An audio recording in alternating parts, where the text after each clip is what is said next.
Bismillahirrahmanirrahim. Assalamualaikum warahmatullahi wabarakatuh. Alhamdulillahirrabbilalamin. Wabihi nasta'in wa ala umuri dunya wa din. Salatu wassalamu ala asrafil anbiya'i wal mursalin wa ala alihi wa sahbihi ajma'in. Alhamdulillah Ibu Bapak semua, kita bisa bertemu kembali ya di mata kuliah pengantar bisnis di pertemuan ke-6. Mudah-mudahan Bapak Ibu semua dalam keadaan sehat walafiat. Baik, langsung saja kepada pembahasan. Untuk pekan ini, insya Allah kita akan membahas mengenai manajemen dan organisasi pada mata kuliah pengantar bisnis. Nah, kita langsung masuk. Di sini ada definisi manajemen ya, Ibu Bapak semua. Di sini bisa kita baca bersama. Ada beberapa definisi manajemen menurut beberapa ahli juga ya. Nah, di sini manajemen berasal dari kata to manage yang berasal dari bahasa Inggris yang berarti mengelola. Nah, kemudian manajemen adalah proses pencapaian tujuan yang telah ditentukan sebelumnya melalui kegiatan yang dilakukan oleh orang lain.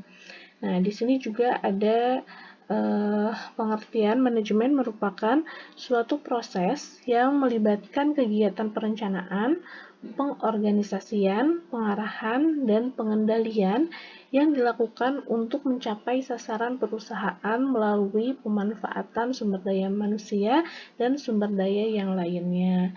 Nah, jadi pada bagian terdahulu itu pada bab-bab sebelumnya ya, di pertemuan sebelumnya kita telah temukan atau kita sudah pelajari gitu ya, bahwa setiap perusahaan itu pasti mempunyai tujuan yang telah ditetapkan begitu ya. Nah, karena tujuan itulah yang akan memberikan arah bagi kegiatan yang akan dilakukan serta digunakan untuk mengukur efektivitas kegiatannya seperti apa begitu. Nah, untuk mencapai tujuan tersebut, perusahaan itu harus pandai dalam mengelola faktor-faktor yang tadi sudah disebutkan ya. Ada faktor produksi gitu ya. Nah, kemudian juga ada faktor sumber daya manusia begitu ya, yang ada dalam perusahaan tersebut begitu. Nah, faktor-faktor yang ada ini bisa dikembangkan semaksimal mungkin begitu ya.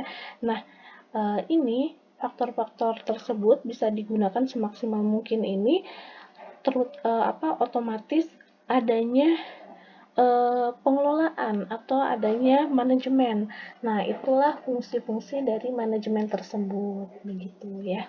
Nah, kita masuk ke slide berikutnya, masih di definisi manajemen ya, Ibu Bapak semua bisa nanti dibaca kembali ya. Nah, di sini manajemen adalah proses perencanaan, pengorganisasian, pengkomandoan, pengkoordinasian, dan pengendalian yang dilakukan untuk mencapai tujuan organisasi yang telah ditentukan. Kemudian di sini juga ada pengertian lain, manajemen adalah proses perencanaan, pengorganisasian, dan menggunakan sumber daya perusahaan lainnya agar mencapai tujuan perusahaan yang telah ditetapkan. Nah, jadi memang pada dasarnya tadi ya yang sudah disebutkan, perusahaan itu mempunyai tujuan tertentu pastinya ketika perusahaan tersebut dibangun gitu ya, atau didirikan begitu.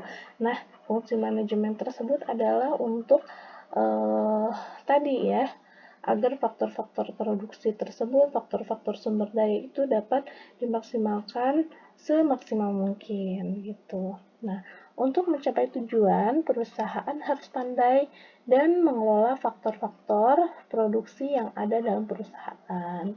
Faktor-faktornya adalah tenaga kerja, bahan baku, mesin, metode, kemudian uang dan modal, dan pasar.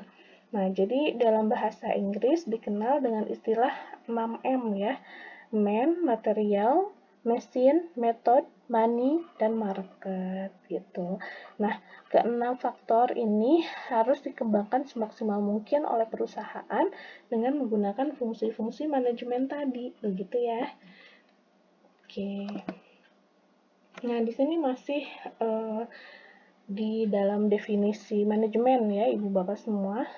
Nah, dalam mencapai tujuannya, selain memanfaatkan sumber-sumber daya yang ada, manajemen juga menggunakan metode ilmiah dan seni dalam setiap pendekatan atau penyelesaian masalah-masalah yang dihadapi. Metode ilmiah yang digunakan pada umumnya meliputi kegiatan-kegiatan berikut ya. Nah, yang pertama itu adalah mengetahui adanya persoalan. Nah, seperti itu ya. Memang eh, mengetahui adanya persoalan itu harus dengan metode ilmiah juga begitu ya Ibu Bapak semua. Kemudian mendefinisikan persoalan. Ya, kira-kira maksudnya itu persoalannya seperti apa begitu ya. Mengumpulkan fakta, data, dan informasi, kemudian menyusun alternatif penyelesaian, dan yang yang kelima itu, yang terakhir adalah mengambil keputusan dengan memilih salah satu alternatif penyelesaian. Ya, jadi ketika suatu perusahaan itu ada persoalan atau ada masalah begitu ya. Nah, ini kita harus pandai mendefinisikan masalah tersebut itu seperti apa gitu ya. Terutama kita harus dukung dengan adanya data dan fakta terkait dengan masalah tersebut begitu, sehingga kita bisa mengambil keputusan yang terbaik gitu ya untuk masalah tersebut begitu ya. Jadi pasti ada beberapa alternatif penyelesaian terhadap masalah. Nah, tapi kita harus pilih kira-kira alternatif mana nih yang terbaik dalam penyelesaiannya. Seperti itu ya. Oke. Nah, kita masuk ke fungsi-fungsi manajemen. Nah, di sini ada 4 fungsi manajemen ya. Tadi sebetulnya sudah banyak sekali didefinisikan oleh para ahli ya dalam pengertian manajemen. Nah, jadi di sini ada fungsi-fungsi manajemen. Yang pertama itu adalah perencanaan. Nah, kemudian yang kedua adalah pengorganisasian, yang ketiga pengarahan, dan yang keempat adalah pengendalian. Nah, kita akan bahas satu persatu terkait dengan fungsi-fungsi manajemen tersebut ya.